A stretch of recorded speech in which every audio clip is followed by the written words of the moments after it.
And good morning. We're going to go ahead and today do a skill station day. So you're only going to need your work text. You do not need your reader book for this one. Now, just like most skill station days, I have a story or something to explain about the Pony Express, because remember, that's what we've been talking about in our reading. So I want you to sit back and listen to this information about the Pony Express. Okay? So, but before we start, what was the main purpose of the Pony Express?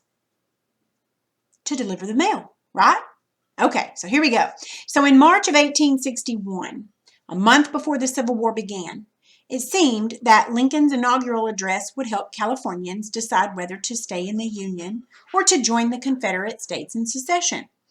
Plans were made to rush Lincoln's speech by Pony Express to Sacramento as fast as possible. His words and reasoning might convince Californians to stay in the Union. So listen to find out if that plan succeeded. Bob Haslam was chosen to carry Lincoln's speech over the most dangerous stretch of the Pony Express route. Numerous hazards lurked there. The only express rider who was ever killed on duty received his injuries on this part of the trail. At first, the 118-mile section of Nevada from Smith's Creek to Fort Churchill was very quiet. But Bob, suspecting that trouble was still ahead, refused the fast horse waiting for him at Cold Spring Station and chose instead Old Buck, a slower mount. Old Buck had once been owned by Indians, who must have treated him harshly.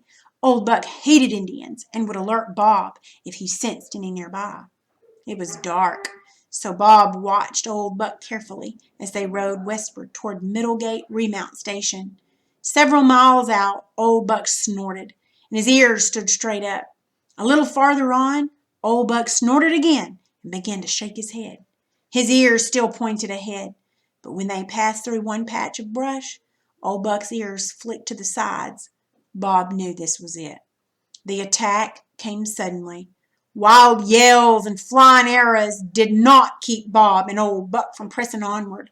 Bob drew out his revolvers and returned fire. Old Buck broke into a run and bit any warriors who got close to him. Several warriors were riding swift horses that were stolen from remount stations. Old Buck couldn't outrun them, though Bob hated to do it.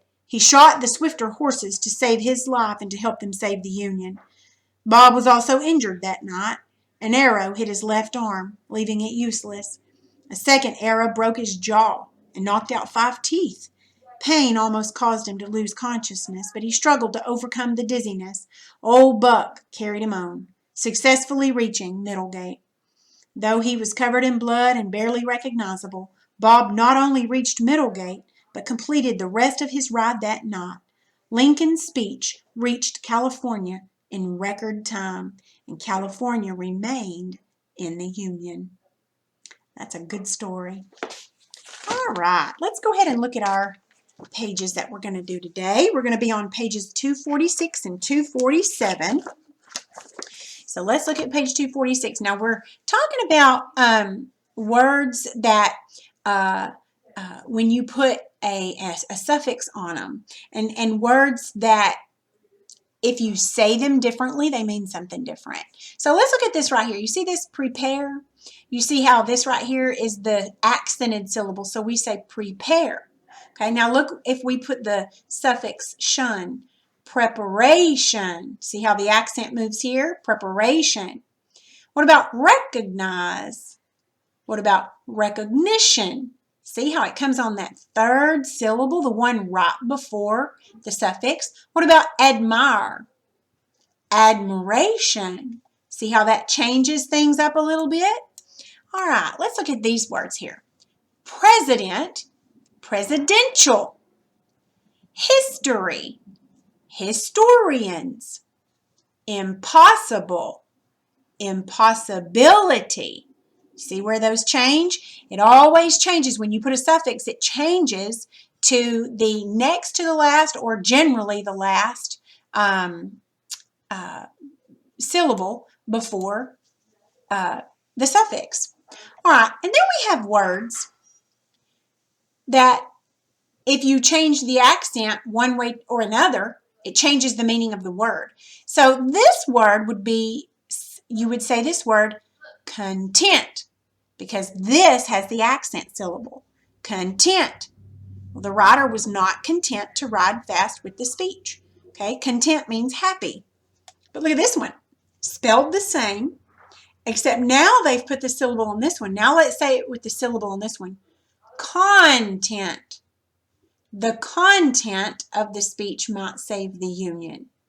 You see what I'm saying? If you change the syllable, from this one's the one with the accent, but if you make this one, then you say the word differently. So let's look at our work text page. So you see at the top those 6 green boxes. It says to read the pairs of words and mark the accented syllables in each word. Okay, exclaim. So you're going to put the accent mark after claim because it's exclaim. But what about exclamation? It's going to go over the may part. Okay, can you pause it and finish those in that section?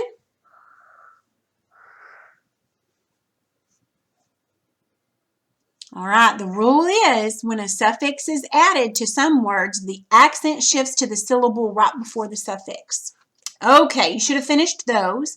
Now look at the middle part. It says choose it. Now read each word and its definition and decide which word is being used in the sentences below, and divide the words into syllables and mark the accented syllable. So first we have desert, a very dry region covered with sand or pebbles.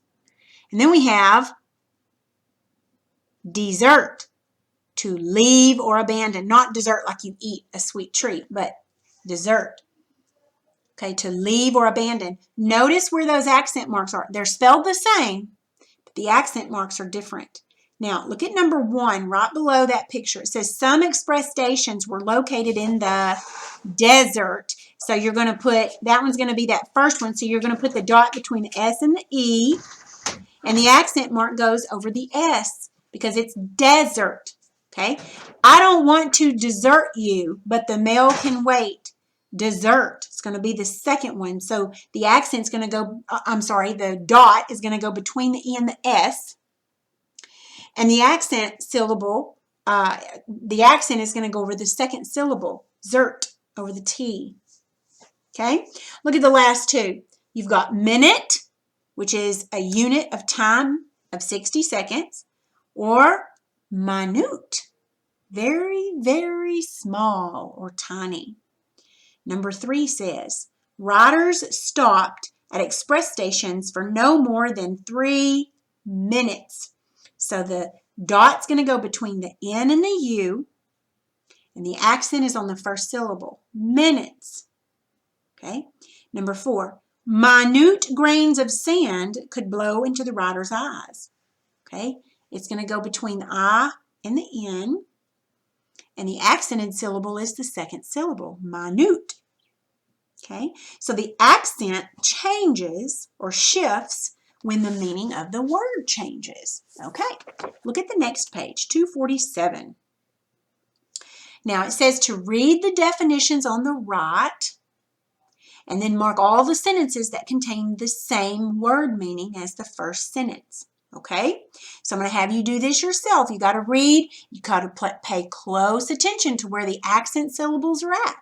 Okay, and then you got to fill in. There's only, now on the last one, and on the very last one on the left side at the bottom, in the winter, ponies struggled to keep their footing. Okay, there's 2 answers on that one, okay? The other 2 just have 1, all right? I'd like to see how well you do on this, okay? Because I want to see how well you know how to read where it tells you how to pronounce the word pronunciations, okay? Let me know if you need any help. And that'll be all for today.